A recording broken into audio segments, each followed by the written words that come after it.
welcome to episode 166 of Retro Encounter RPG Fans Retro Podcast. We're back with 999, 9 hours, 9 persons, 9 doors.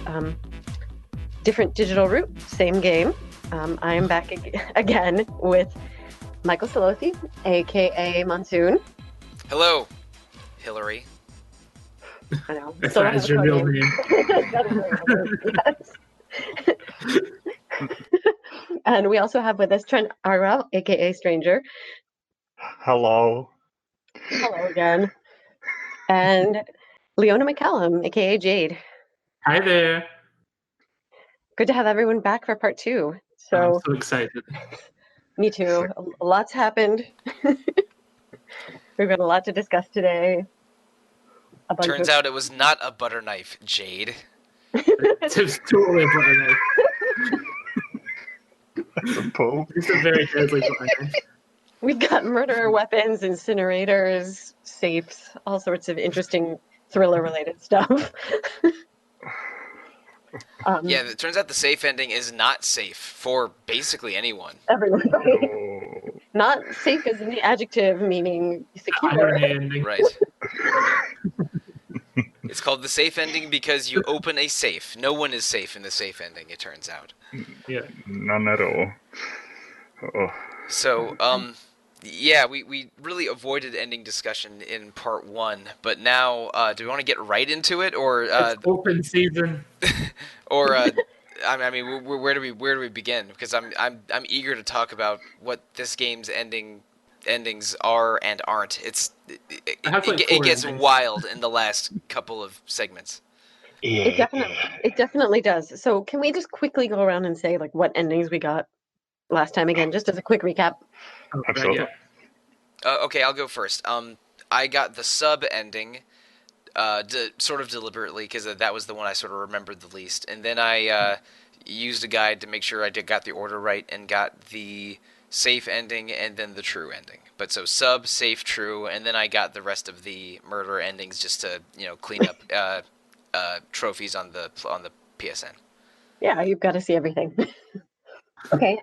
Is there anything from the sub ending that we should know that you kind of held back on last time? Well, I did talk about it a little bit last time. Basically, Seven remembers some of his past with amnesia, just like the events of the true ending, but doesn't go quite into everything that happened on the Gigantic 9 years ago. It's so you get like an abridged version of it. He remembers he's a detective. He remembers there was an experiment 9 years ago, and then Lotus mentions that she is that she's a single mom with twin girls, and both of her daughters were kidnapped for the experiment 9 years ago. One of them was in Nevada, and one of them was on the Gigantic. And in the true ending, you see sort of a fourth girl with the 3 sort of main character kids, and that's Lotus's daughter. And then Lotus and Seven and Junpei all reconvene up top, and they find a submarine under the last door behind one of the zodiac sign planet symbol doors. Then they find a submarine there, and but they also find the dead bodies of several of the other prisoners, and Junpei sort of falls into despair. Everyone's dead. Akane's dead. He doesn't know what to do with himself, and then he feels a knife in his back because one of the people that was dead in the other room was probably just pretending to be dead. And then presumably escapes with the submarine. So that's what the sub ending is. You learn a lot about Lotus, a little bit about Seven, and you find a submarine. You get stabbed in the back. But really, not really an escape in the submarine, because no, that's a surprise. Yeah. You find a submarine, but then Junpei gets really sad because everyone's dead, and then he gets stabbed. Yeah. Jeez. It's basically also a knife ending, but it's better than the knife ending because the knife ending doesn't tell you much at all. Right. Nope. Yeah, we already sort of established that knife and axe, you don't learn as much. Correct. Axe is fun, which is the one I got, though. It's just crazy Clover murdering you with an axe because you think she doesn't think Junpei killed her brother, but she definitely thought Santa and Seven and someone else. No, just Santa and Seven. She knew that Santa and Seven. Yeah, she knew that they would have to go through the 3-door where her brother died. So the only people with a combination, including her brother's bracelet, that could go through there was Santa 7 and her brother 7, 3, and 2. But what she didn't know was that someone picked up the 9 bracelet from the ninth man's corpse, and that created and the person used that and 2 and his bracelet to kill, quote, her brother, unquote. Right. There was a different possibility of combinations that she wasn't thinking about, and I got the coffin ending, and that actually came up in the I think it was right before the captain's quarters. She's like running, she's getting more and more sullen, and she's like running through the combinations, and you see her say, "No, like these 2 are the only 2 that could have done this." Apart from, I think she like says, "Did you do it, Junpei?" or something like that, and that Junpei's like, "No," and she believes him, but she also excludes herself from the equations. Yes. It's like, I definitely didn't do it. Yeah, because the only way that Junpei could have gotten in there was either with a second 5 bracelet, which doesn't happen, or with Clover's own bracelet as well, like a 1-4-5-2 situation. But she does believe Junpei, but also one I get this might be a spoiler. Not really isn't. She knows that Snake has a wooden arm from or his arm has wooden parts in it. Or I don't think it's a wooden arm. I think it's like a silicone arm. Yeah, okay. Something. But he has a false. Yeah, my bad. he has a false arm from an injury he sustained as a child. And when Junpei describes to Clover that he saw like the bones sticking out of both arms, she realizes that it wasn't her brother's corpse. Yeah. But that only happens. Too late for the accent. Yeah, that only happens if you do a couple things right in a certain order in the true ending. What about Trent? Oh, the knife ending. I then got the safe ending and the true ending in quick succession, and then I got all of the other endings because I wanted to see I wanted to wring every drop of content that I could from that story because it was so very darn interesting. That last ending, the true ending, that has like 2/3 of the content of the game in those last 3 hours, and I'm like, oh man, this is some fun stuff. But yeah, no, those are the 3 endings that I did in order, and then I got the rest of it. So full context for the story and the zaniness that happens. I thought that the axe ending was quite good. The voice acting of Clover in that scene is fairly chilling. I want to say it's fairly I wouldn't know. Again, I was playing the DS. The voice ending was added. I'm sorry, voice acting was added only for the PC and PS4 versions. And is there even a Japanese option, or is it only the English versions? I'm not sure. I think it's only the English versions because I couldn't find any Japanese options in the settings. I want to say, but yeah, it's chilling to say the least. The actor sells it as her becoming, I guess, more and more unhinged and more certain that certain people have perpetrated crimes rather than other people, and that kind of spirals out of control. And she sells it perfectly. So I got the coffin ending, which is basically revealing some content from the true ending, which we'll get to, but you don't have certain information that you need from the safe ending to proceed and get the true ending. Yeah, so I saw Clover figuring out that Snake's body wasn't Snake's body to some preliminary degree, and then things got a little bit I don't want to say it didn't make sense, but it was really interesting to see the true ending, quote, without it being a complete true ending, because what ended up happening is that Santa actually had a weapon, and I think it's Lotus that he threatens to go through one of the doors, and so some people end up leaving through the number 9 door, and then there are a few remaining characters who are stuck, including Junpei. They're just stuck on the ship, and they hear this banging in this coffin, and they just cannot figure out how to open it, and that's how it ends. Right. With them kind of waiting there. But if you do the safe ending beforehand, you know the combination of the coffin because of some truly absurd circumstances, figuring out the combination of a safe.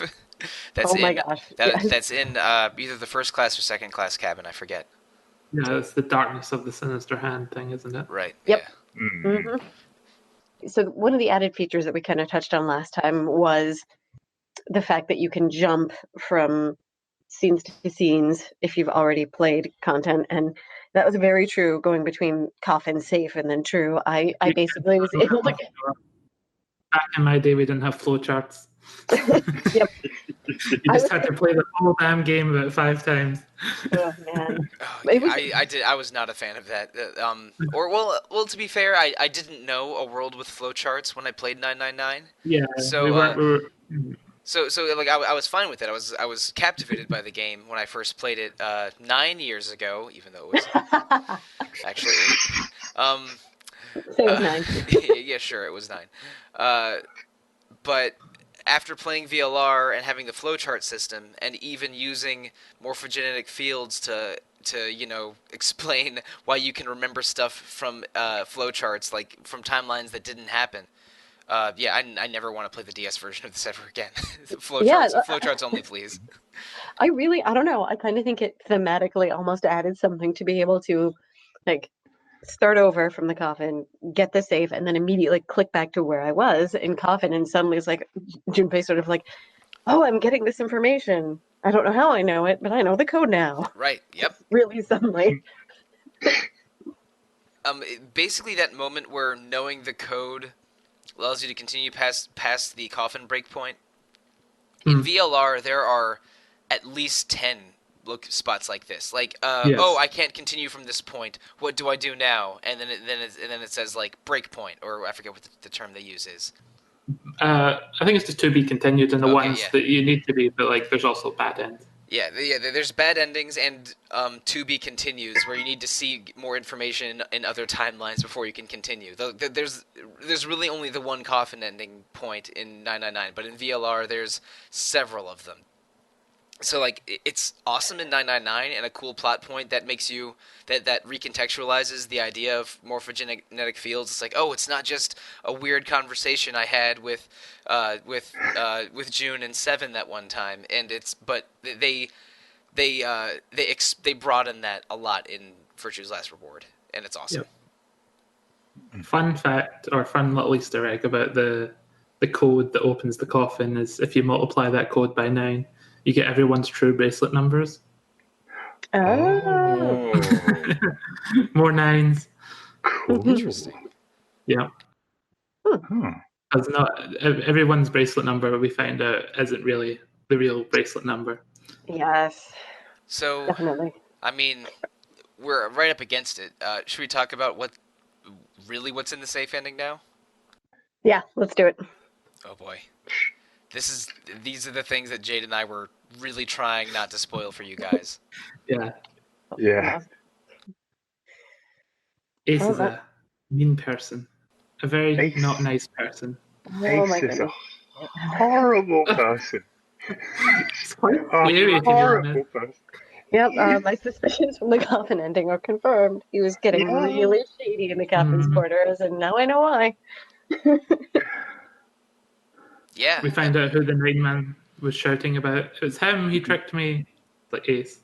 Yeah, it turns out there was a similar experiment 9 years ago that was perpetrated by Ace and 3 other men. And in the middle of the game, when people are out searching for Snake, or possibly after Ace drugged himself, I don't remember exactly, he went back into the doorway where the 9th man died and took the 9th man's knife and bracelet and used that 9 bracelet to travel around sort of secretly. And in a couple endings, he even talks to Lotus and tries to get her to. He says he wants to show her something or something of that nature. But really, he in those, including the axe ending. But what he's really doing is taking her to the side, murdering her, and using her 8 bracelet with his 1 bracelet and the 9 bracelet to escape. So, yeah, he's he kills a bunch of people with knives, and turns out did a lot of horrible things 9 years ago.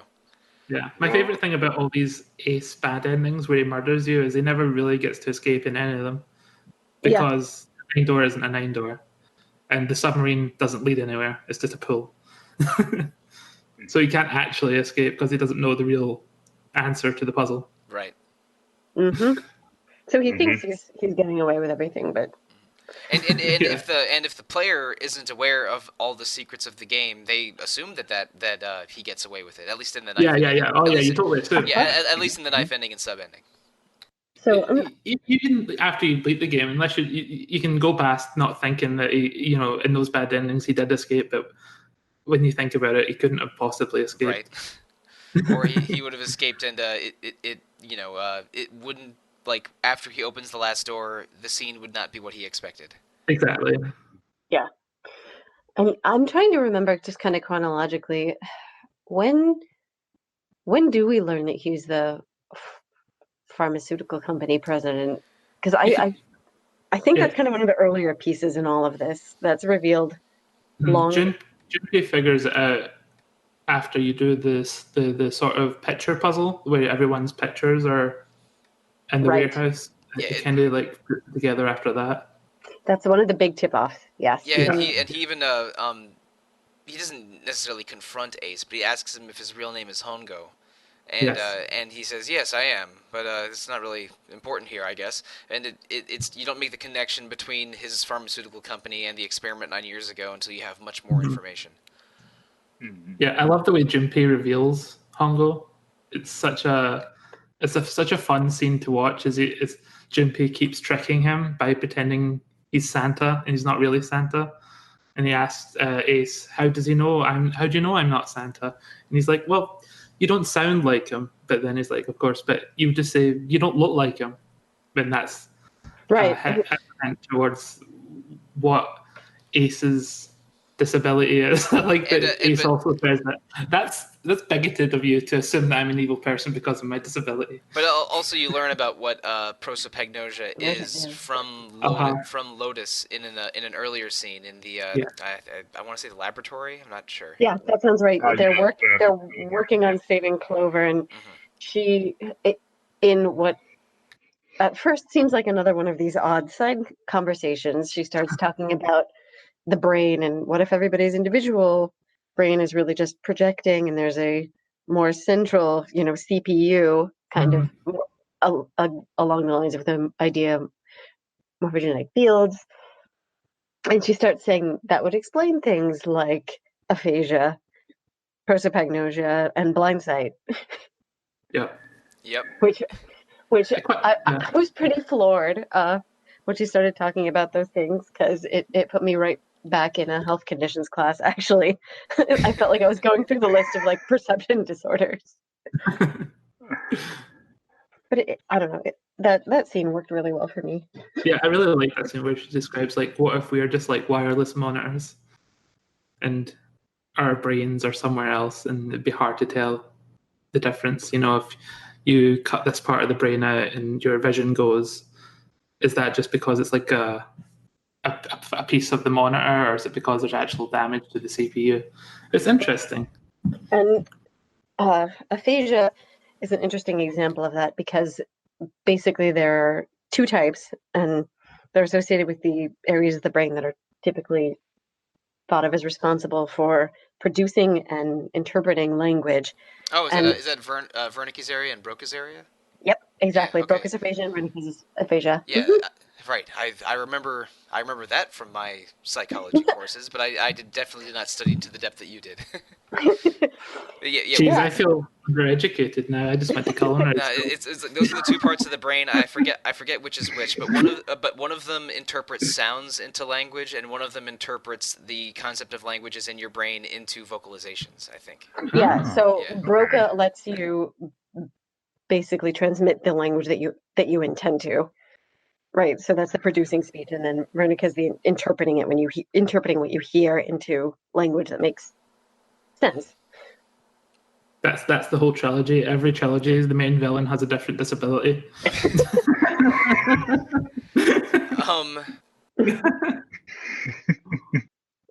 The safe ending is the ending where Clover gets killed, isn't it? Yes.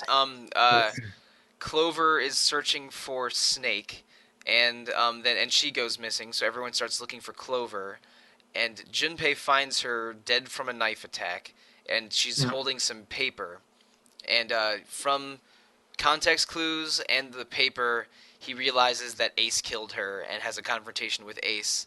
it all goes extremely poorly. But it does end up with him opening the safe and getting a lot of details, a lot of interesting information from the safe. Yeah. And I don't remember it well. We mentioned it before that one of the papers that Clover's holding is a rhyme or a poem or something, and from that, Junpei figures out a safe combination hidden in his watch. What? How did that go again? The little rhyme basically. Truth has gone. Truth has gone. Yeah. And in the darkness of this, I can't even remember. I cracked up when I heard this because it basically tells you the sequence to press the buttons on the bracelet to get the series of numbers that opens the safe.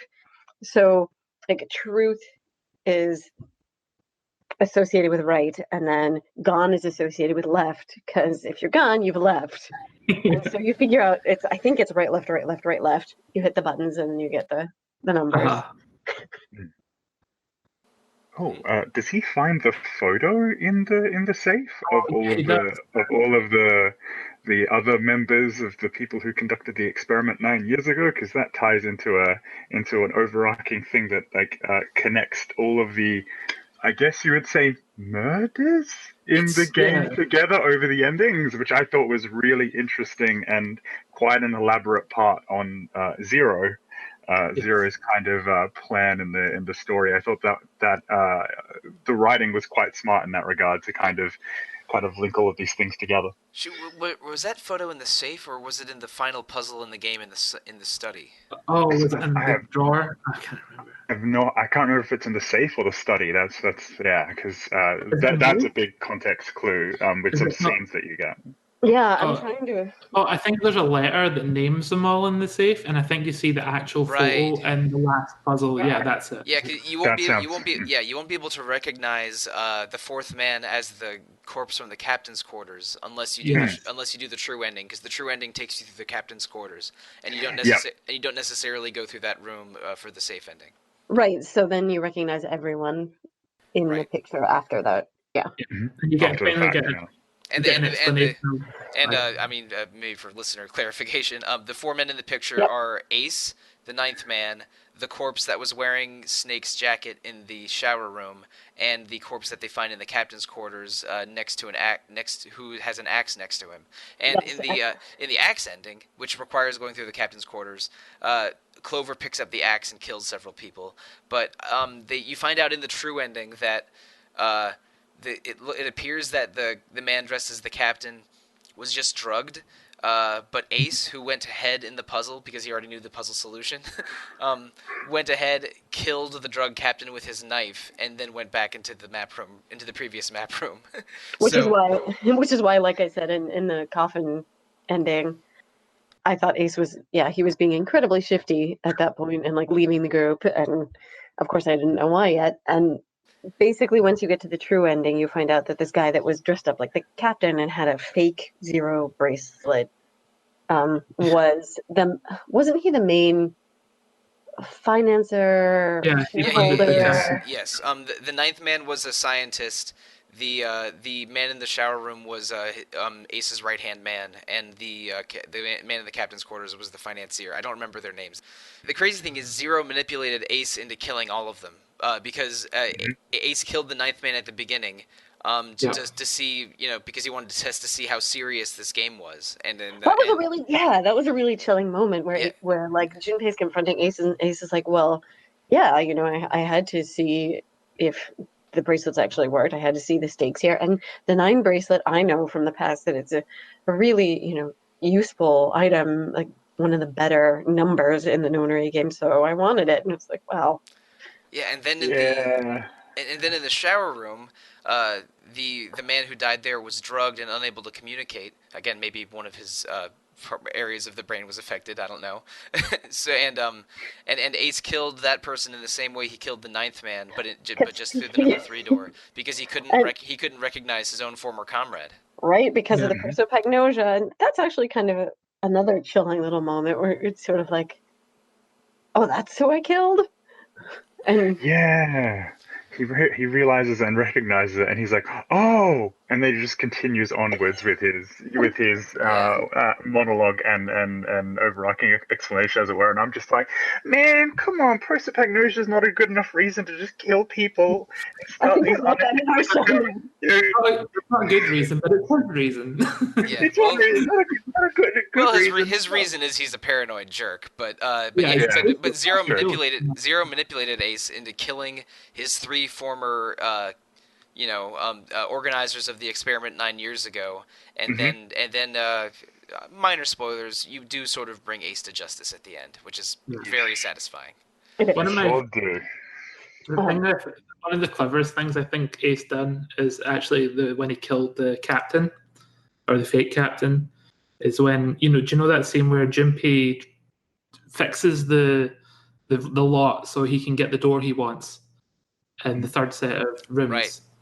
Ace comes and he searches your pockets and he reveals that he knew Junpei cheated. But what he was really doing was getting the compass out of Junpei's items and using that to open the door, which then is what Cap is in. And if the compass goes missing for that short amount of time.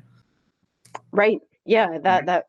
So it's a very subtle thing, but it's also like a double clever thing that Ace figured out that Junpei cheated, but he also used that excuse to steal an item that he needed to do to get in to kill Cap. Right, and because he arranged these experiments before, he knew that was exactly what would open the captain's quarters doors. And actually, yeah. So when Junpei is exploring the first part of the map room with Clover, Ace is skipping ahead to the captain's quarters. He kills the man dressed as a captain, and then returns back to the map room. Yeah, Ace is slick. Yeah. The captain's quarters set up in a way that Ace can reveal his crimes to the world if he wanted. There's a video camera set up that you don't get an explanation for when you first go in there, but then later on it's revealed it was Zero's chance to give Ace an out. If he admitted his crime, none of this would have to happen. Yeah, Zero would have to die. Right. Which I thought was clever.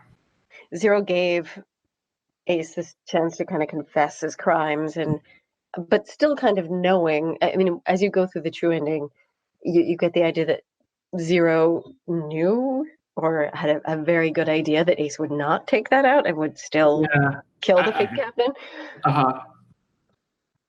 Yeah, definitely. I think it was maybe for their own peace of mind that they put the little option there just in case. Right. Yeah. I think they had no real idea that Ace would actually confess. He's not that type of guy. No. Even though I don't know how much confession under duress like that is really viable anyway. He could have just confessed and said, well, they had like a gun to my head. Well, right. I mean, it is a life or death situation that got put in. So, whether that would have been a viable confession, I guess, is kind of up for debate. Well, I mean, you can't really test the theories of these psychic powers unless you put them in a life or death situation. Yeah. Oh man. Oh my goodness. Okay. So, can I start talking about what happened 9 years ago? Because I've already referred to that a little ominously a couple times already. You get a little bit about this in a couple of the endings, the sub, safe, and true endings, but the basics of it is that these four key figures in this pharmaceutical company conducted an experiment 9 years before the events of 999, where they took 18 children, 9 each in 2 sites, and had them solve puzzles to escape a ship exactly as they're doing now, which must have been a real shock to Ace and the other people who were returning from this experiment when they, when they woke up in their third-class cabin or however. We don't know exactly what happened to the people other than Junpei, but in this experiment from 9 years earlier, they took 18 children who were 9 pairs of siblings, and with the goal of 9 of them being in extreme danger because they're on a former cruise ship, the Gigantic, the same one that they're supposedly on now, and the other 9 were on a replica of the ship and were in thus less danger since the ship wasn't going to sink. So the goal was the 9 off-site children would solve the puzzles and use potential psychic powers to transmit their thoughts and ideas through morphogenic fields to the 9 children who were in greater danger out at sea. And among the children that participated in this were Lotus's twin daughters, Snake and Clover, and June and Santa, because Santa and June are siblings. And and the sister that Santa mentions in a couple puzzle rooms is June. Yes, the sister who died. Yes. Now, I want to talk about this a little later, but I have a theory about June and Santa that I want to get into a little bit. But in general, Ace oversaw this experiment and with those other 3 men, and was present on the boat version of the experiment when they were with the children in more danger. And 7 was a detective who was investigating all these missing children, and he found out the link was this pharmaceutical company who all had certain tests done at a hospital, which is how they found the candidates for the experiment. And he gets captured and locked into a holding cell in the ship, which is one of the puzzles in one of the last junction points for the I think it's the 2 door is where the torture room and the holding cells are. And then 7, or Detective 7, helps the children escape, but one girl died in the ship incinerator, and that seems to be Akane/June. Yep. But before we get into so that was the experiment. And in the true ending, things go a whole nother level. But it appears that Zero wanted to recreate this experiment and also bring Ace to justice by having him inadvertently kill his 3 former friends and then go through the rest of the experiment. And it's unclear why that happens until the very end of the true ending. Yes. So yeah, that's what happened 9 years ago, and you learn what happened 9 years ago through 7 coming out of his amnesia and explaining parts of it. And then Snake and Santa going into more details of what happened 9 years ago during the events of the true ending and a bit of the safe ending. And then sort of everything resolving itself. But first, I think before we go deeper into that, back to that coffin. When you use the combination from the safe ending in the coffin and the coffin ending, out pops Snake. He was okay. Yay! And he's sporting a very strange looking kind of robe.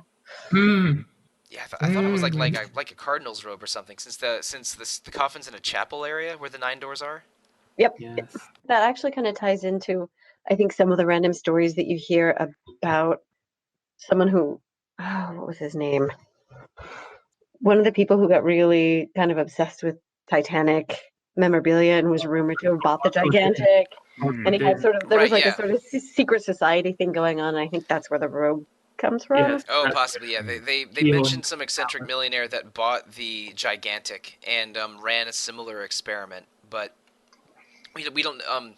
He's mentioned a couple times, and but eventually the gigantic got into the possession of Ace's pharmaceutical company. I forget what was it called? Cradle Pharmaceuticals. Cradle Pharmaceuticals. That's it. And after the experiment ended, and Ace escaped justice, Cradle Pharmaceuticals invented a drug called Soparil from an herb that they found on the ruins of the gigantic, and then they made millions from Soparil, which was a very safe and very effective anesthetic or some. And Soparil is also the knockout gas that Zero uses at the beginning of the game, and also the drug that Ace takes to go briefly asleep in the middle of the game. That's also so he recognized it. Yep. Oh, he knew. Yeah, he knew exactly how safe it was and how it would affect him. So he was not taking a risk at all when he did that very, very strange move. And wasn't it something really, really strange? Like when after Cradle bought the gigantic, there was the empty coffin, and that's where they found the organic material Yeah, no, they found an herb or something in the coffin. Yeah, in the coffin where allegedly the woman named Alice was, but and that's where Sopril comes from. But yeah, it's insane the number of weird pseudoscientific side conversations that they have in the first 2/3 of the game, and how they tie in almost all of them into the events of the true ending. To the plot points, it's so much fun. The first time I played this game, I'm like, why on earth am I having a conversation about a ship from World War I with this giant of a man dressed as a dock worker? And then it all comes together. Like you can't ignore a single one of those conversations. Nope.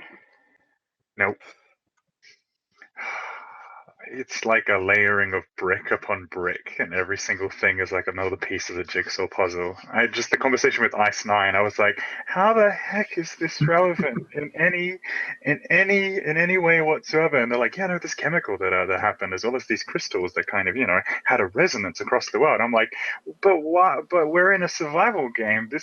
We're not meant to. We're not. This. How is this relevant for right now? And then, as you said, the safe ending and the true ending. Everything starts to kind of piece itself together in a really interesting way.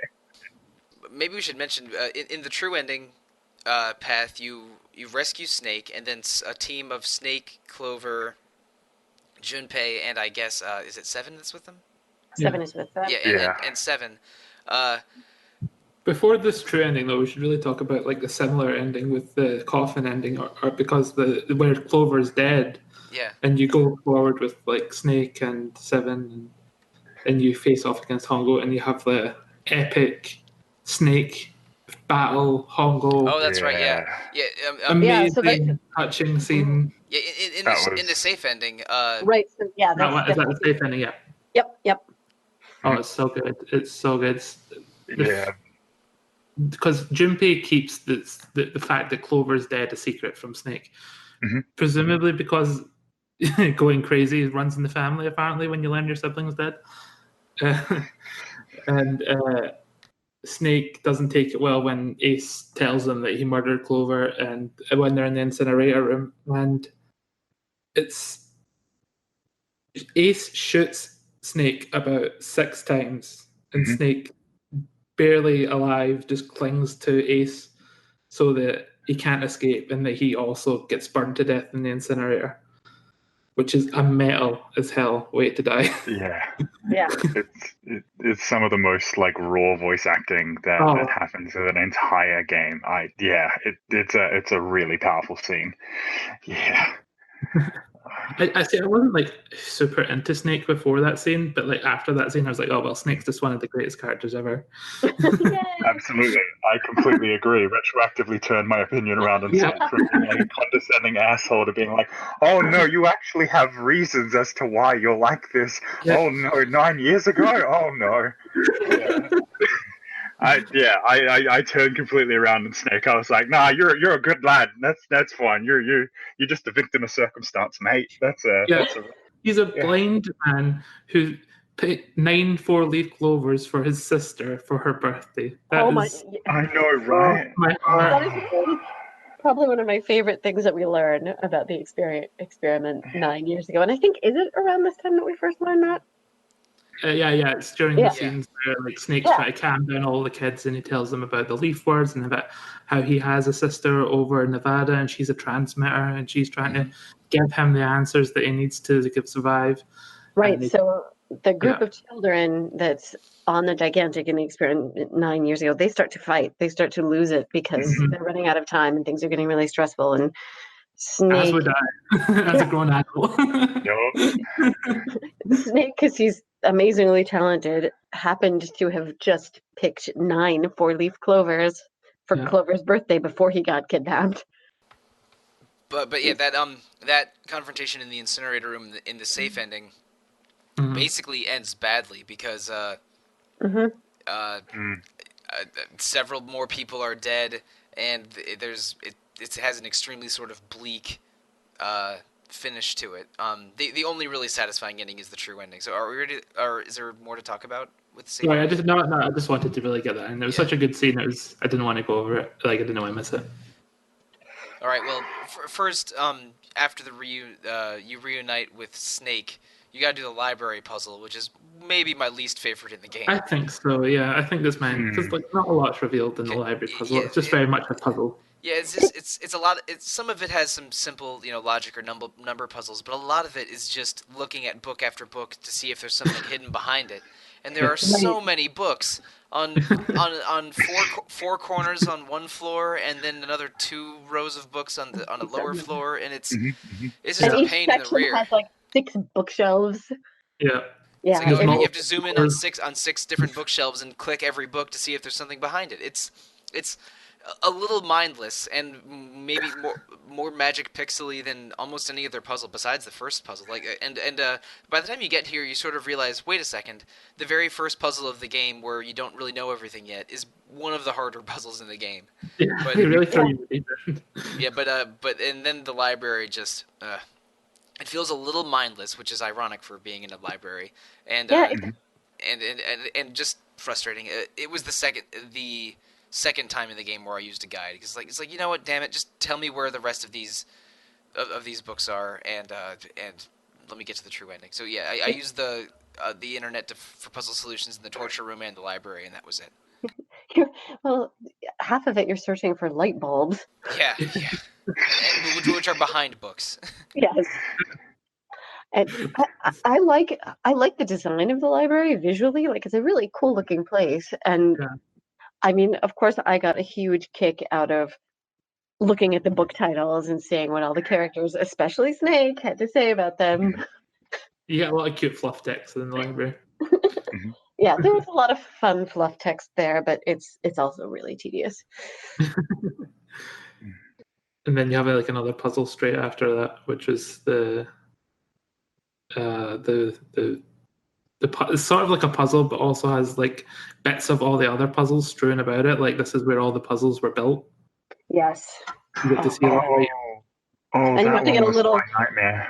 Yeah, and you have to get a little crest associated when you complete the proto version, I guess, of some of the other puzzles you've already done. You win a crest, and then you have to fit the 4 crests in the thing and do more math. Oh man, that one I looked at a guide for because I was like, I got all of the crests and I'm like, okay, and now I'm going to put all the crests in this thing, and then it's like, oh, create digital roots from this and use these numbers. I'm like, I'm tapping out. I'm tapping out. I'm using a guide for this one last puzzle. I'm tapping out on this one. Yeah, it was as difficult for me as the pulley, like the crate puzzle, as it were. Those sorts of things, like what's the word? They're a little difficult for me, a bit of a dum to figure out. But what happens after that is incredible. It's so interesting because I kind of got frustrated at a different point and used a guide at a different point.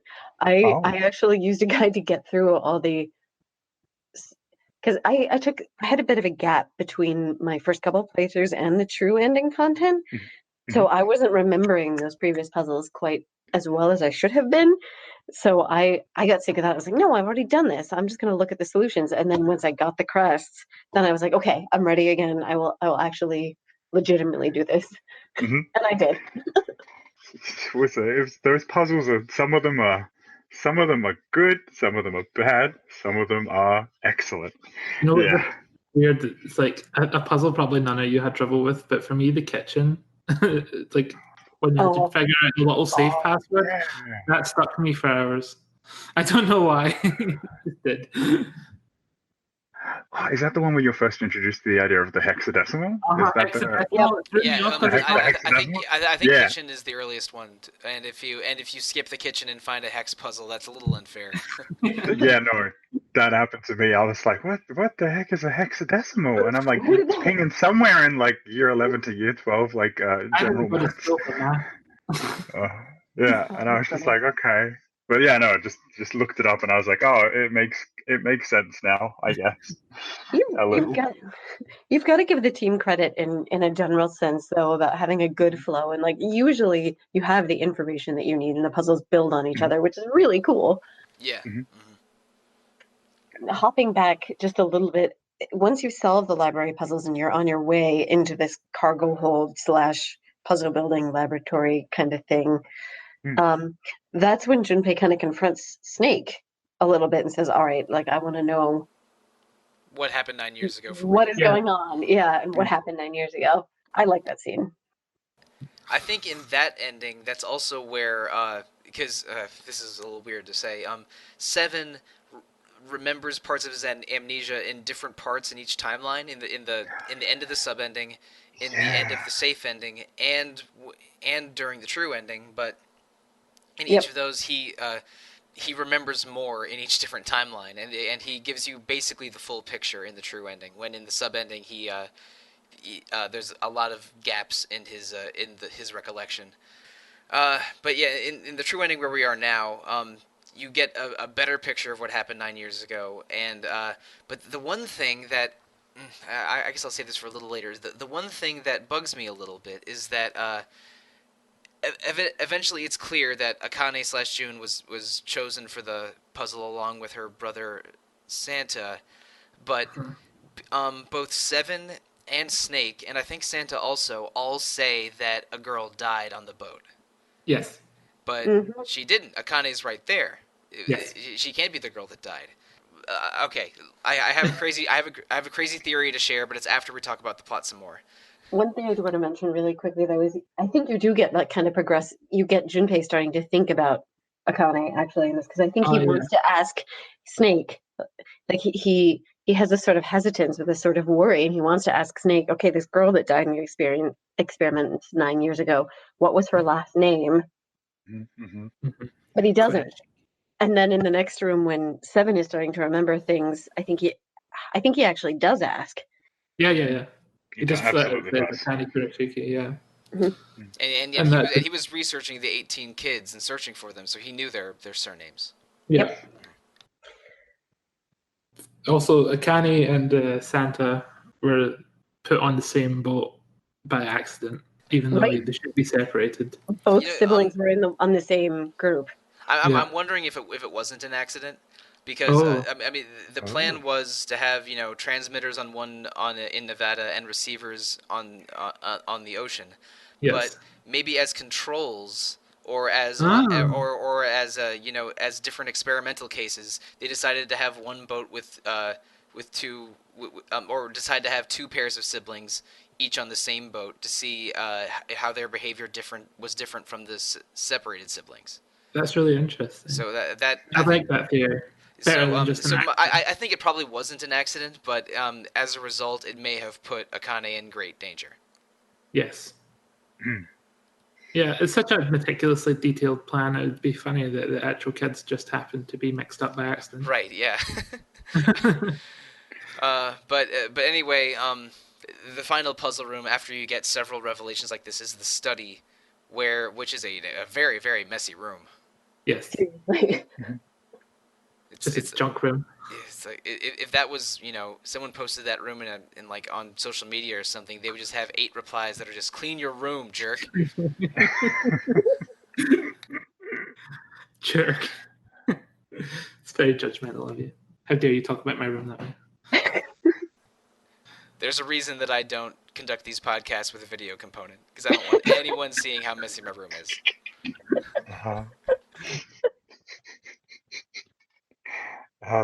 But yeah, the study is a very messy room, but it has a bunch of puzzles that are sort of half new puzzles and half remixed versions of a few previous ones. And the big old coffin. Yeah, it's not a very large room, but there's like a puzzle on every screen. It's a pretty richly detailed room. It's definitely all building towards this as sort of a climactic big puzzle. I think it might have even been a workshop of where they were building some of the devices from other puzzles, because you can see gadgets and like broken reds and deads in the piles of trash in that room. Yeah, that's what I said earlier, Sollosi. Jeez. Yeah, that's the kind of vibe that I got, that this was kind of like Zero or the aid of Zero is kind of like kind of what's the word that I'm looking for? Oh no. Kind of trial and testing room of all of the stuff that they're doing to set up throughout the experiment, as it were. And yeah, it also, that coffin in the back is it's fairly ominous. I want to say, at least my headcanon in that regard, the coffin that's in the back of that room is the same coffin that they find the Sopperil in way back when in 9 Years, and where maybe whatchamacallit is the woman named Alice might have been before. I don't know if that's legitimately what it is, but I just like, it's so eerie just seeing like everything, like all of this technology scattered around and about, and you're like, oh, okay, this makes sense, and then there's just a coffin. And you're like, okay, that's a hard tone cut from what's here to what's here. And yeah, it was just a kind of a bit of an eerie thing for me when I was witnessing it on my but witnessing it on the true ending playthrough. It's that was a final boss, as it were, in terms of puzzle rooms. There's, at least in terms of how I saw the difficulty of that puzzle room climb. Yeah, it was above average in challenge, but I think it was, nicer and more fun than the library, at least. Oh like, yeah, like the library. absolutely. The library is a cooler setting, but the study is better puzzles. Mm-hmm. Yeah, I completely agree in that regard. Yeah, it's interesting, at least. Yeah, but it's not the final puzzle in the game, as it were. Well, I got a different final puzzle than you guys probably did. Right. Because I have, in the DS version, it's a Sudoku puzzle. Yeah, it's a Sudoku in the DS version, and a weird number. I like the Sudoku version and letter better, matching puzzle in every other version, which I think is annoying because the Sudoku is great. It's very thematic, and also like we have to talk about the true ending a bit more before I'll go into how it's presented in the DS version. Yeah.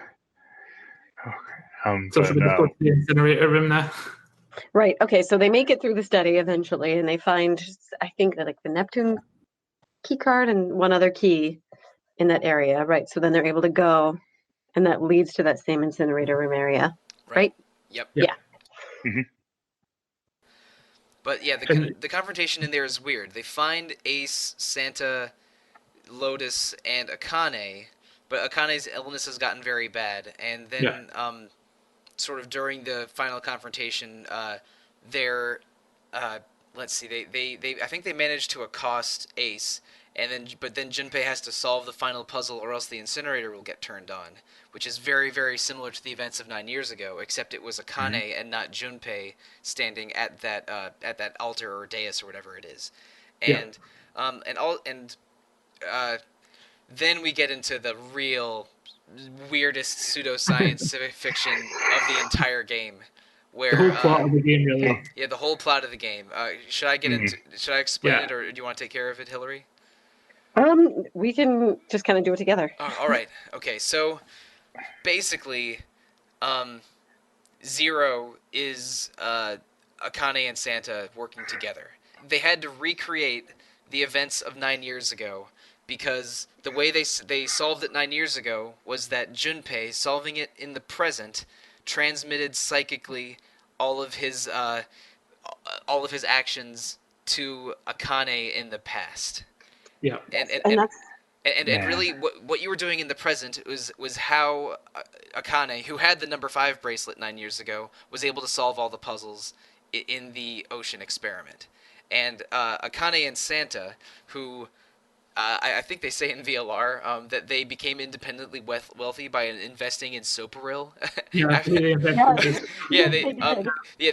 became independently wealthy and used that to buy the ship used for the experiment and recreate the experiment, because without recreating that experiment, they don't escape from the ship. Right. There is like Akane has this capacity to kind of see the different outcomes, and so she orchestrates things with Santa's help to set things up so that Junpei is in the right place at the right time to save her 9 years ago. Yeah, everything has to happen exactly as she lived it the first time around.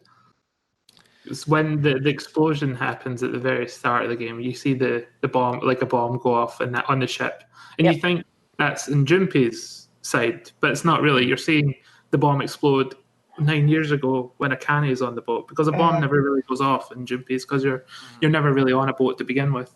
Right. You're completely correct. Oh and I didn't even think of that. Oh. And now here's the crazy theory that I almost explained prematurely like 15 minutes ago. I think can I add one more thing really quickly to tie it back to please, the go other ahead. ending? Yeah. Okay. So this is why, like at the end of the safe ending, when people end up dead and events do not go in that very specific way that's needed to get Junpei to that incinerator room, that's why Zero actually says they've lost. Zero lost because she wasn't able to save herself in those timelines. I think we can presume that Santa is probably voicing Zero at that point. Yes. When he's announcing the death, or like that he failed. Yeah. Well, okay. And so my crazy theory is that Akane, through the entire events of the game, is existing in a quantum state. Yeah, she's Schrodinger's Akane. Yes. Yep. And her illness isn't a real illness. It's her fading in and out of existence. Because if things that are the events of the game, if they don't go exactly right, she'll cease to exist. And because as you get closer and closer to failing or not failing, she gets sicker and sicker and seems to even disappear at one point during the true ending. I think that was her sort of.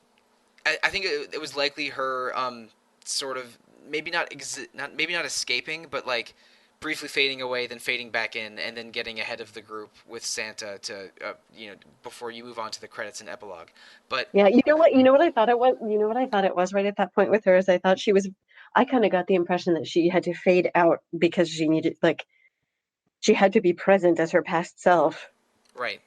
While doing the puzzle with Stu. Yeah, I don't know. That's how my brain interpreted it. But basically, existing as a quantum state, which means that she's not existing in the present. She's existing in all of the different probabilities of existence for what may have happened to her, and which is goes into the old the cat's dead and isn't dead until you open the box. Schrodinger's Schrodinger's cat. That's it. Schrodinger's cat. Sort of similar to some of the stuff Clover discusses too, like Lock, Stock. She goes through a couple classic paradoxes, and then one person mentions either quantum states or quantum computing in another conversation. But basically, Akane is existing as a Schrodinger's cat or similar paradox until Junpei solves that final puzzle. And, she's both there and not there. It's why she has the Zero bracelet. Her number doesn't affect any outcomes. It doesn't move up or down or anything. So whether she's there or not there doesn't usually matter. I think your theory is correct. It's only because they describe the symptoms of her sickness as a very hot fever, which would be in line with her burning in an incinerator as a child. Oh, I didn't consider that. But the thing that bugs me is that so many people mentioned that incident 9 years ago as someone having died in it. And, but the game kind of gives a hint that the certain people may have been lying all along. Yes, but for it to be a total conspiracy, then Seven, Snake, Clover, and Santa would all need to be lying, and I think it's more likely that Akane's survival is still in flux. Yeah. At that point. So because I mean Santa definitely is collaborating with Akane, but I have doubts that like Snake, Clover, and Seven. I don't think Clover needs to be on it. She was in Nevada at the time. Yeah. Oh yeah. That's true. But so Snake's blind, so he wouldn't know what Akane looked like to begin with, because she uses a code name the entire time. But both Snake and Seven mentioned that a girl died. Right, but he could. I guess that's true. Yeah. Whether he was just told that or what happened.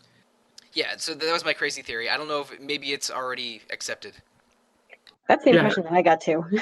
Yeah, absolutely on my end as well. And her like phasing in and out of reality, with the fever or getting that was, as you say, you're getting closer to the probability of success or failure in the timeline that you're in to save her.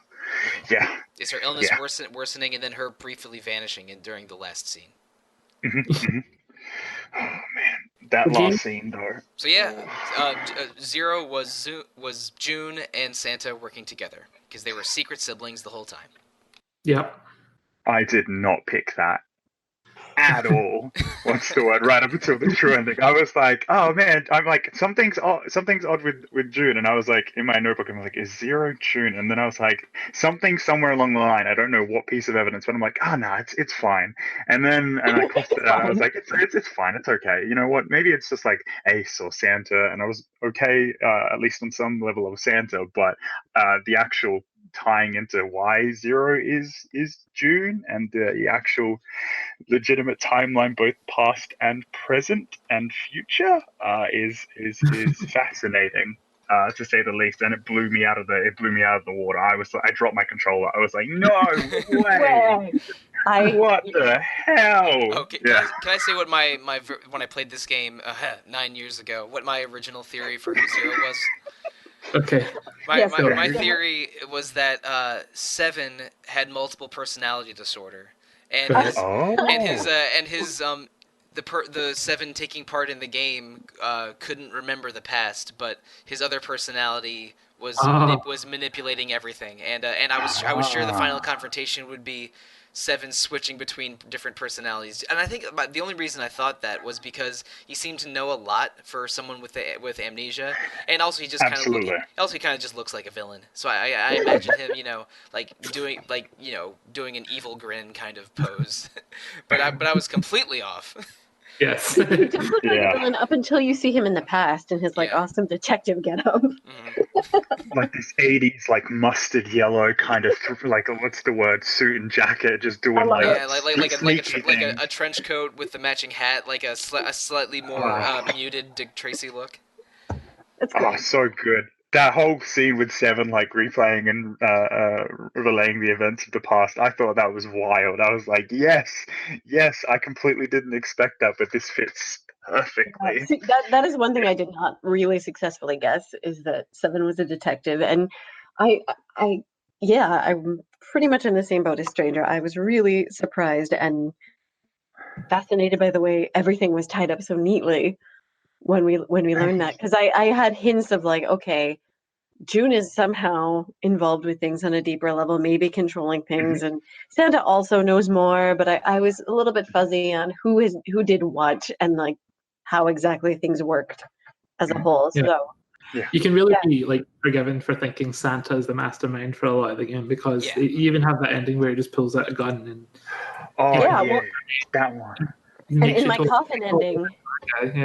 I think it's very, very reasonable to assume that either Ace or Santa is the mastermind based on how they act during the end game, but before the final reveal. Yeah. Mm-hmm.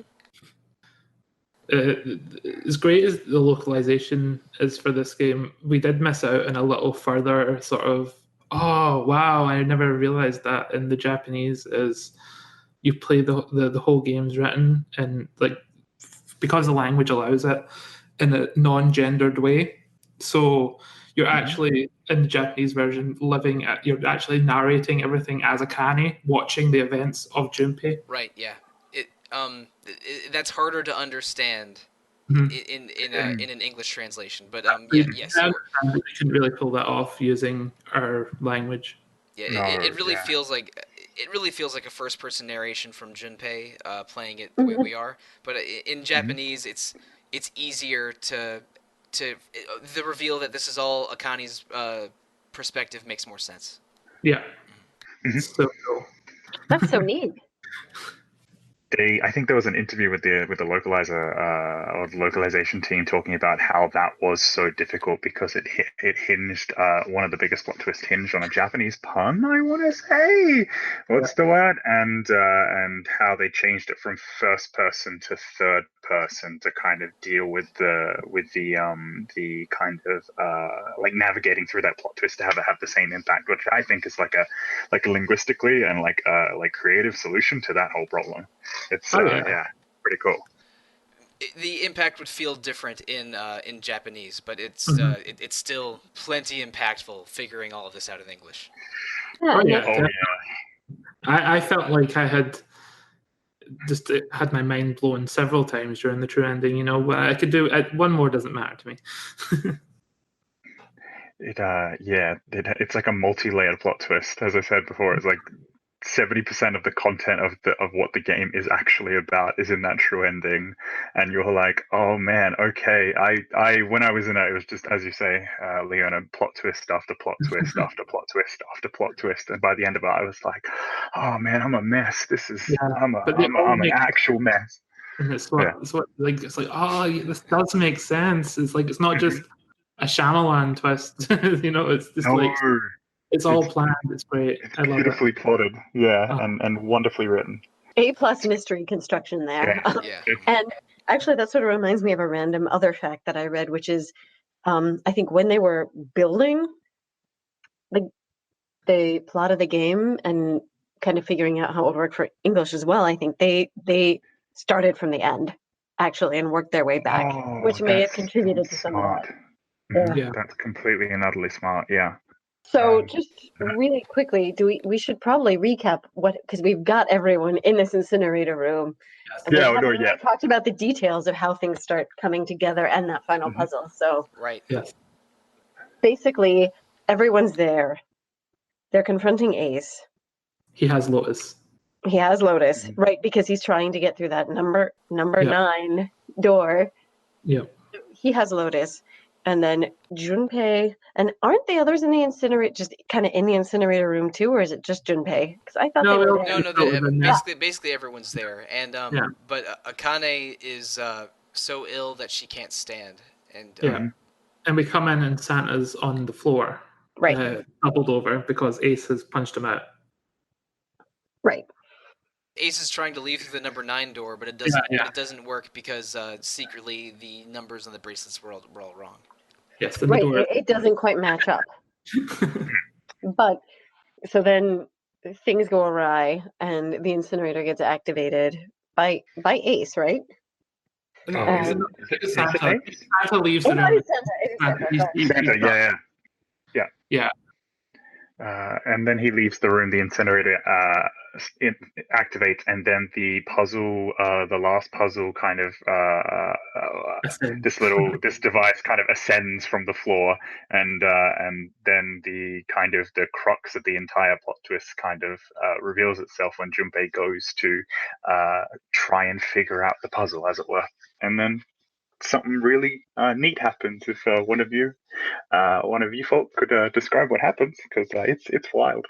It's probably the most emotional crux point or the biggest drop of the game for me. Yeah. Well, this is where the connection with Akane, where Junpei starts talking to Akane in the past. They start having a conversation through the morphogenic field, and Akane is faced with, in my case, a Sudoku puzzle that she can't solve. And she needs Junpei's help in the future to see it. And she describes all the events up to this point, how she's been watching Junpei living 2 lives at the same time as she's been going through the puzzles at the Gigantic. She's been also doing the puzzles with Junpei in the present day. And when things have been created just as things she saw in the past, so she could recreate the future. It's a big thing. It's very complicated. But when you get to this puzzle, in my case, it's so interesting the way it's presented. It's a Sudoku puzzle, and then on the top screen of the DS, you have Akane. So it's like and she's looking down doing this puzzle, and you're looking at the puzzle yourself. No, you actually have to flip your DS upside down to do it. That's right. That's so neat. Yeah, because you're doing like a flip vision thing, so you actually have to physically put your DS upside down, and then you're doing as Akane telling her the Sudoku puzzle that Junpei is doing. Right. That's a neat little DS specific gimmick to make it really feel like you're in the moment. Yeah. So what do you guys do in the new version? It's basically there's a system of numbers and words with each letter represents a different number, and basically they're in little circles or little balls, and you replace you basically switch the positions of them. But if you it's not very hard to tell that the 8 letters that are up there spell password. Password. Yeah. So if you just realize that and remove the 8 letters and have them spell password, then all of the all of the recombinant numbers on the board will add up to 9, and then that'll take you to a new computer screen where it asks you to enter the password. The password. Yeah. And then the password is just a single number 9. Oh my god! I typed 9 with letters. Oh, does that work too? Because I just No, the number. it does not. No. Okay, that's not helpful at all. No. So the password was password. The password is 9, but to find the password, you have to spell password. Right. To get to the password screen, you have to spell password. This is much more complicated than the game show password. I thought it was like the tech guy who installed the puzzle was this like, okay, I've give you the default password. You have to change it later. Okay, zero. Just forgot. I do admit the first time because this is the first time I did this puzzle, because I played the DS version originally. The first password I tried was guessed, but it didn't work. 1, 2, 3, 4. I'm glad that password screen is forgiving. Because I typed out. I definitely tried a couple things and then I typed out the word 9. Yeah, I tried a couple things, but before I'm like, oh, it's just 9, isn't it? Well, no, I think I tried 999, but that didn't work. It was just 9. Of course, it was 9. Oh, being the dumb that I am, I managed to solve the puzzle. I was like, oh, the password, you have to spell out password. That's great. And it's like, what's the final password? I'm like, Santa. Yeah. I think I tried both Junpei and Akane and I was like, and guessed. Clover? I was like 999. Yeah, I went through because I have it on my notepad. I went through 15 different password things, and I'm like, wait, no way, I'm overthinking it. And then I was just like 9, and then it accepted it, and I was like, that's good, great. It took me like 15 to 20 minutes to just like, what's the final? Because I wanted to get it. I didn't want to look it up, but it took me a long time to be like, what could the password be? And it's like, oh, that's a very weak password because that's fewer than 5 characters. They do not use any. They do not use any non-numerical symbols. No capitalization, no nothing. Mm-hmm.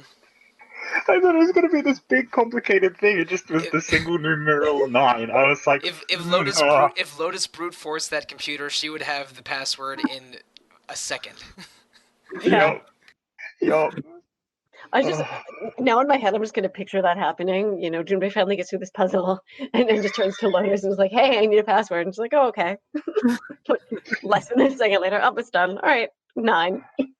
Yeah, it's better than visualizing Junpei doing what I did, which is like 15 different puzzle combinations. Just like, is this it? Is this it? Oh, the time is going down. Santa. Oh, 9. Oh, got it.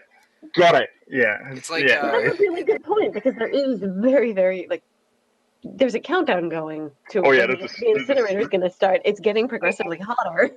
It's a stringent timeline, narratively at least. But when you input the password and it accepts it and it turns off the incinerator, it leads to a wonderful and heartwarming moment between Junpei and Akane, which is. Well, it turns off Akane's incinerator. We're still buggered. Oh yeah, that's right. We're still fucking off. Never mind. I'm getting ahead of myself. And it's Junpei and Akane from 9 years ago, because the real Akane has vanished with Santa and is like unlocking the facility for you. Right. I have something to say about that when we get into the epilogue, because I'm a bit mad about something, but that's all right. Yeah, I didn't get that payoff, and I'm a little bit like, what's the word, antsy about that. But yeah, you do get a nice moment of catharsis when Akane is saved and she gets to hug her brother again, and it's so emotional. You've saved this little girl, and you're like, "Yeah, we did it!" And then, like, incinerator is and like, why me? And it's because we still have to open our number 9 door, or what we think is number 9, but it's actually a Japanese pun for 9. Something where you It's can add base 27, yeah. So they really made it complicated in the English version. Q, lowercase, it's not a 9, it's a lowercase q, and that's because lowercase q is 8 in base 27, so that the combination of people who are left in the room, which includes Lotus. It just works. Everybody, if you scan everyone's bracelets, it just adds up to 27, and you can get to it. So they can all get out. Yeah. Yeah, no, that Q bit blew my mind. By that point, I was like, okay, this is one plot twist. That I was like, okay, I don't personally get this, but that's cool. That's awesome. I think that's rad conceptually. But let's get out of the incinerator and go. It's just like it's explained when you're like running upstairs. And then you learn that nobody was in danger after all. Yeah. Oh, yeah. I'm extremely impressed that they found a way to make that work in the English version, that that specific combination of people could get out through that door that looks like a 9 door. Yeah. They really like the lowercase like Q to make it look like a 9. Then I could feel the localization working overtime doing that. You just feel the gears turning. Yeah. I could feel the tears of 1,000 localization.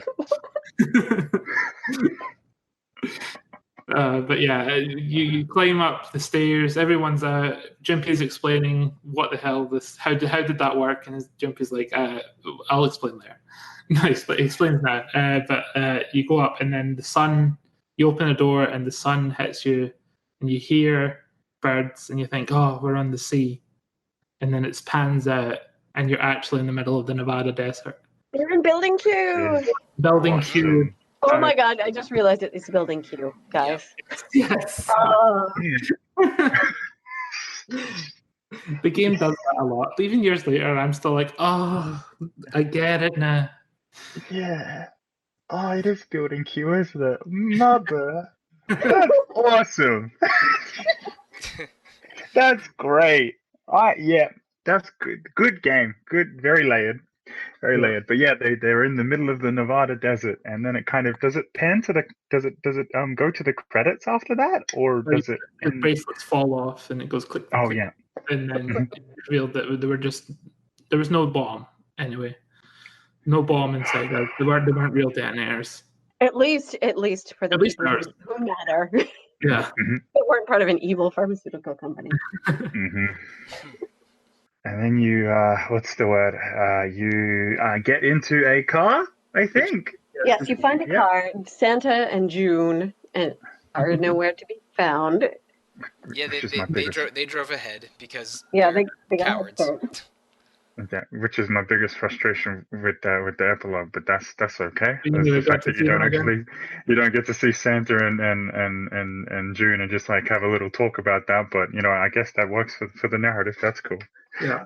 And then you get a wonderful epilogue scene that's like strewn throughout the credits, and everyone like I think it's seven Lotus.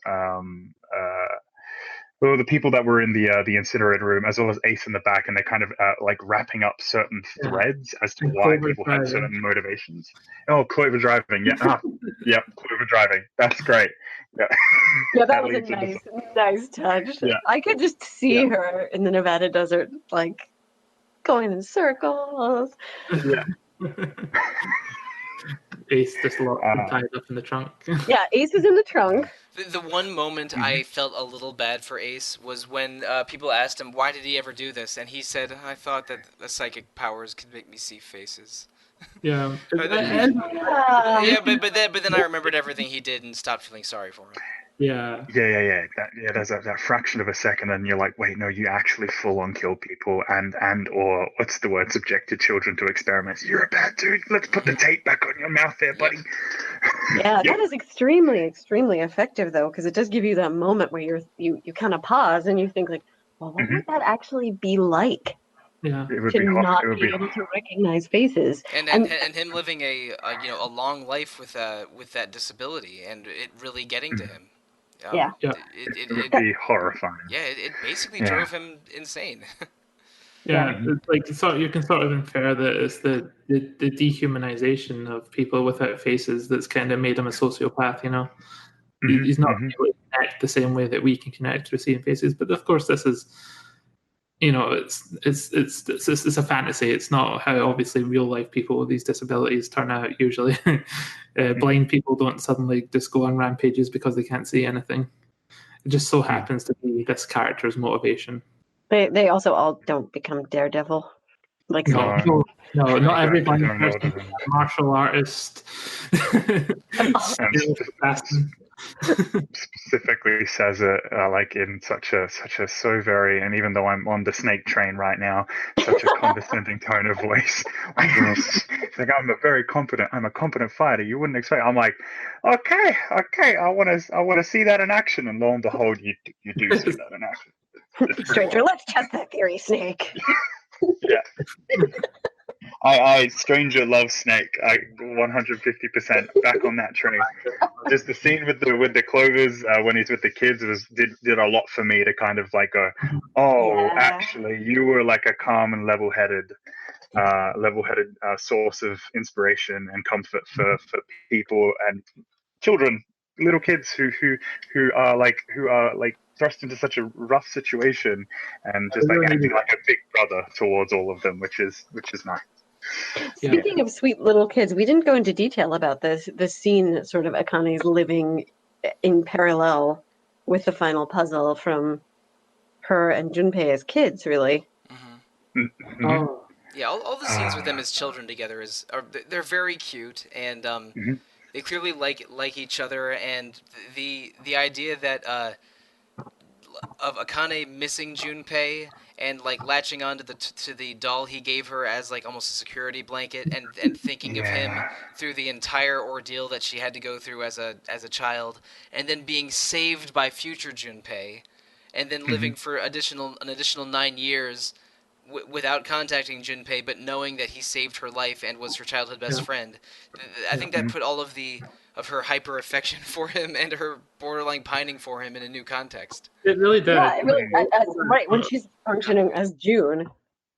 Yeah. And that is a really... I got a laugh when Junpei's like wants to name the doll Junpei, and June looks at it and she's sort of like, it looks kind of like a voodoo doll. It might not be a good idea to name it or a voodoo doll. Yeah.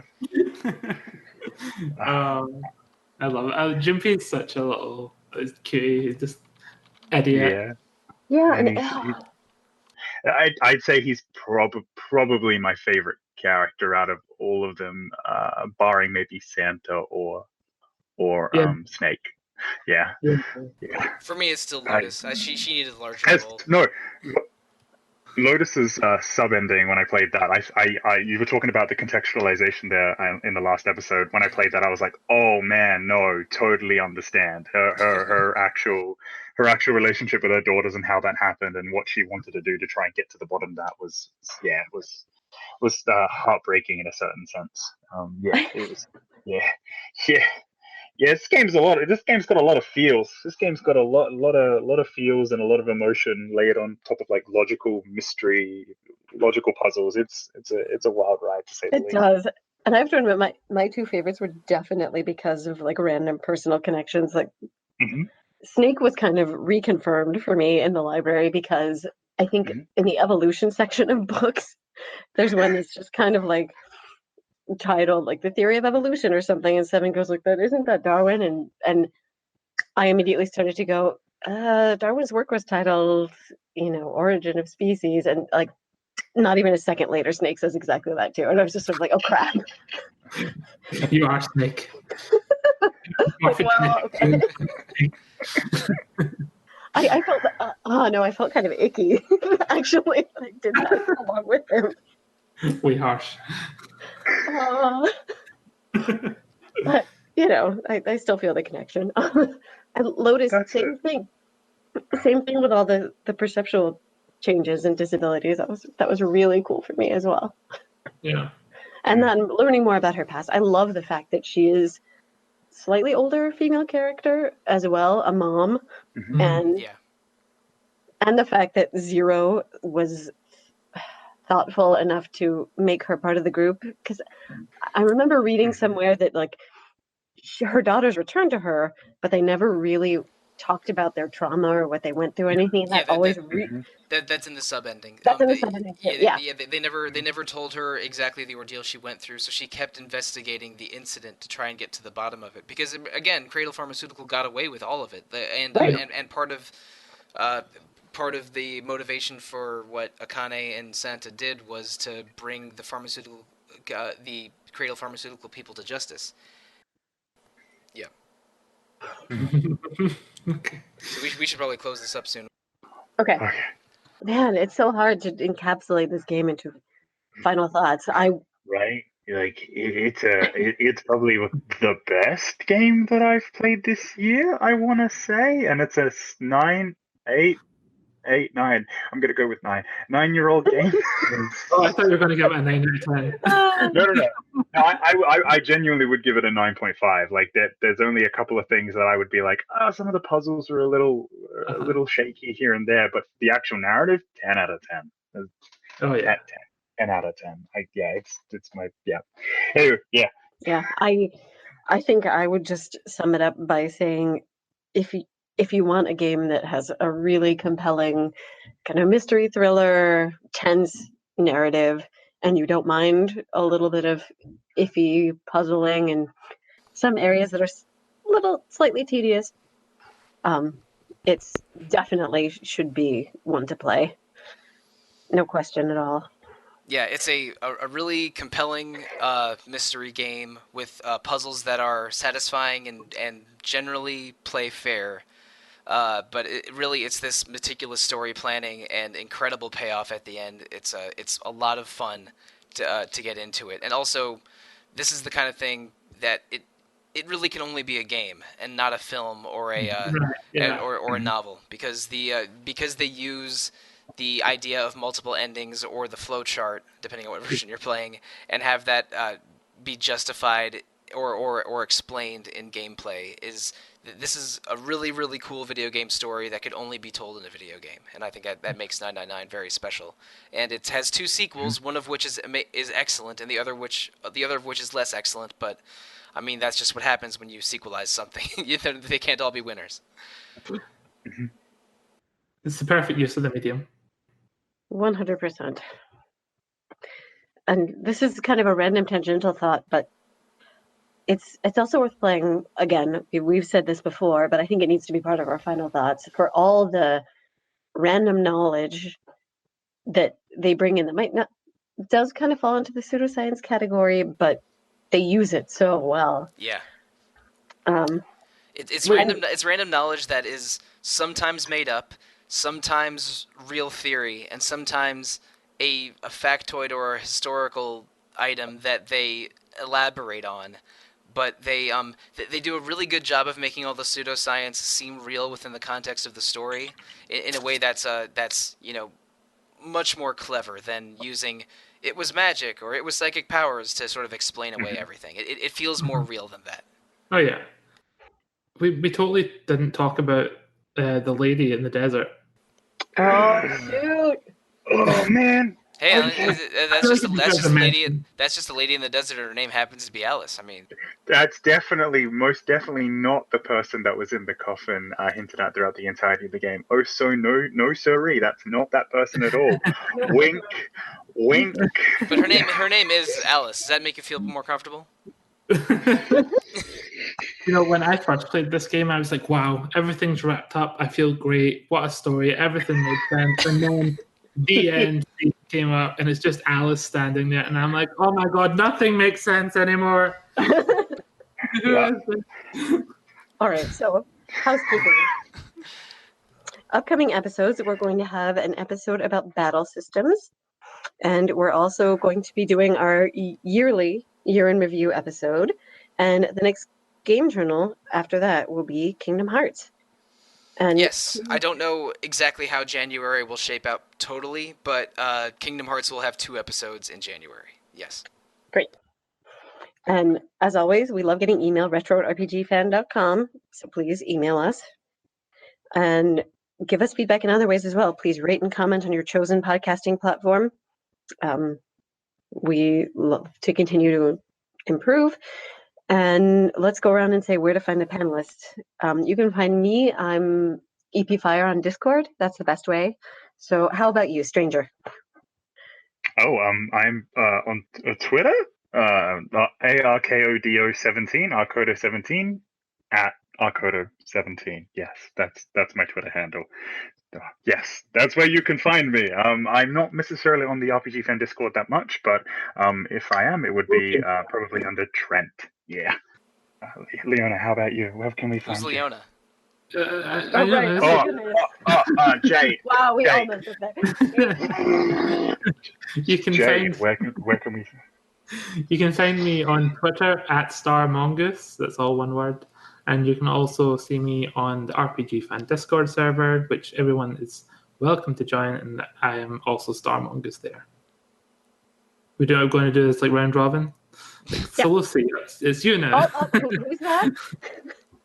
What's a Sollosi? Oh, sorry. I just gave Trent the crap for that. It's very impressive that you know the Hungarian word for grape farmer, but I guess you were referring to me. Yes, Monsoon. All right, I am Okay, attention, guys. That's a password to all of Monsoon's computer-related Grape farmer. Yeah. Well, listeners, you can find me at The Real Monsoon on Twitter most of the time. I am Monsoon on the RPG Fan boards and Monsoon Mike on the forums. And, guys, I've been doing some math here. There's... How many letters are there in Stranger? 8. No, 8, yeah. 8. Okay. So there's 7 in Monsoon, and 11 in The Stranger, and 6 in Hilary, and 4 in Jade, and 8 in Codename. Then that adds up to 36, and the digital root is 9! It all comes together. I'll tie everything up there. I was wondering when it was going to pop off. Oh dear. That's good. You also has 9 letters in it. Good night.